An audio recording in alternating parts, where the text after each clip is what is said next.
How infuriating it is to watch a once proud military, like South Africa's National Defense Force, slowly crumble under the weight of endless budget cuts, political meddling, and a leadership that seems more interested in protecting controversial allies than equipping soldiers to defend the nation, leaving generals openly questioning if the deliberate weakening of the SANDF is part of a larger agenda that benefits private interests while ordinary citizens pay the price with diminished security in an already volatile country heading into 2026.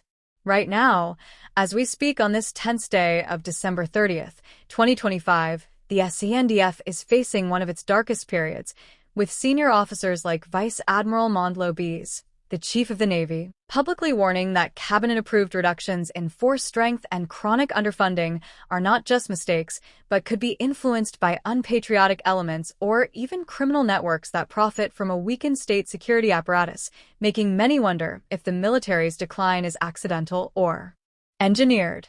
This growing frustration isn't coming from nowhere, as reports highlight how only a fraction of soldiers are truly deployable. Bases suffer from decaying infrastructure with frequent thefts and break-ins like the recent incident at Looms Air Force Base, where security failures allowed intruders access, exposing vulnerabilities that threaten national safety in a time when border protection and internal stability are more crucial than ever. Vice Admiral Lobese didn't hold back in his recent speeches, comparing the defunding of the Navy and SANDF to outsourcing national security to chance, pointing out porous maritime borders due to lack of resources rather than lack of will, and questioning whether those pushing these cuts have motives tied to privatizing security for profit, a statement that has sparked intense debate across the country.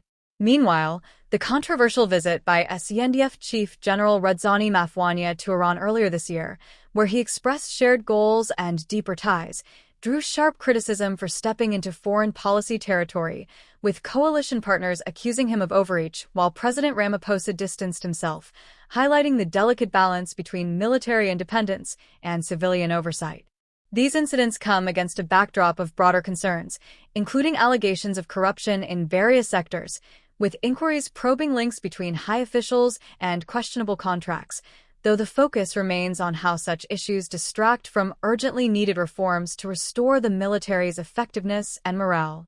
It's deeply concerning that in 2025, with regional peacekeeping demands and domestic challenges, the SANDF faces potential budget shortfalls running into billions, forcing tough choices on maintenance, training, and equipment, leaving dedicated personnel feeling abandoned despite their commitment to serving the nation.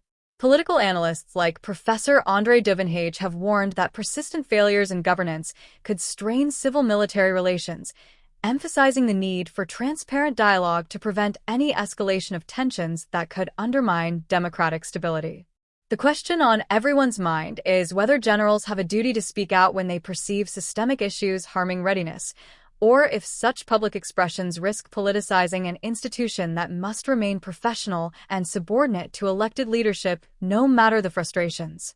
Have you ever served in or known someone in the SANDF who shared stories about resource shortages affecting daily operations? What small changes do you think could make a difference? Share in the comments.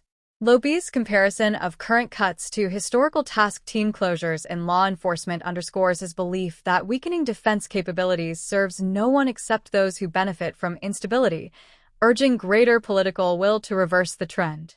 With bases facing ongoing security lapses, from cable theft disabling systems to unauthorized access, the call for comprehensive upgrades and interdepartmental cooperation grows louder, as these vulnerabilities affect not just the military but public confidence in overall safety. General Ramaphosa's Iran engagement, while aimed at military cooperation, raised eyebrows for its timing and tone, prompting reminders that foreign policy decisions belong to government channels to avoid straining relations with key international partners. In this environment, the debate intensifies over where the line should be drawn. Should military leaders quietly advocate through internal channels, or does the severity of the crisis justify more vocal concerns to spark national attention and action? What aspect of SANDF challenges worries you most right now, whether funding, equipment, or morale? Let's discuss possible solutions kindly in the comments below. The financial pressures are stark, with forecasts of overshoots and withheld allocations compounding years of austerity that have left vessels grounded, aircraft limited, and troops stretched thin across commitments at home and abroad. Analysts point to the need for balanced approaches, ensuring accountability without alienating the defense force, as strong civilian oversight paired with adequate support is key to maintaining trust and effectiveness.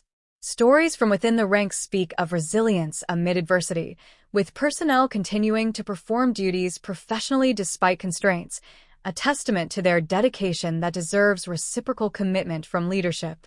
Do you think increased public awareness campaigns about military needs could help build support for better funding? Why or why not? Share your thoughts gently.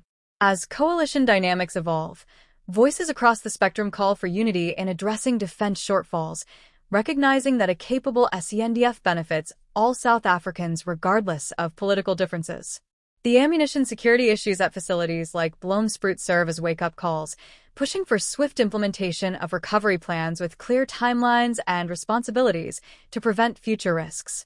Foreign engagements, when properly managed, can enhance capabilities, but they must align with broader national interests to avoid unnecessary complications in diplomacy. Ultimately, the core issue remains restoring faith in institutions through transparent reforms, adequate resourcing, and open communication to ensure the military remains a pillar of stability rather than a source of concern. Which positive step, like youth recruitment programs or tech upgrades, do you believe could boost SANDF morale and readiness? Recommend ideas in the comments. As 2025 ends, reflections on these challenges highlight the urgency of collective efforts to strengthen defense without compromising democratic principles, fostering a future where the armed forces are empowered to protect without internal strife. If this discussion on military resilience and governance moves you, share your views below on how best to support those who serve while upholding civilian authority. The path forward involves honest assessments, bipartisan commitment to funding priorities, and mechanisms for addressing grievances constructively to preserve harmony. Viewers, let's keep the conversation respectful as we explore these vital topics affecting our nation's security and unity. Stay informed, stay engaged, and remember that thoughtful dialogue can drive meaningful change for a stronger South Africa.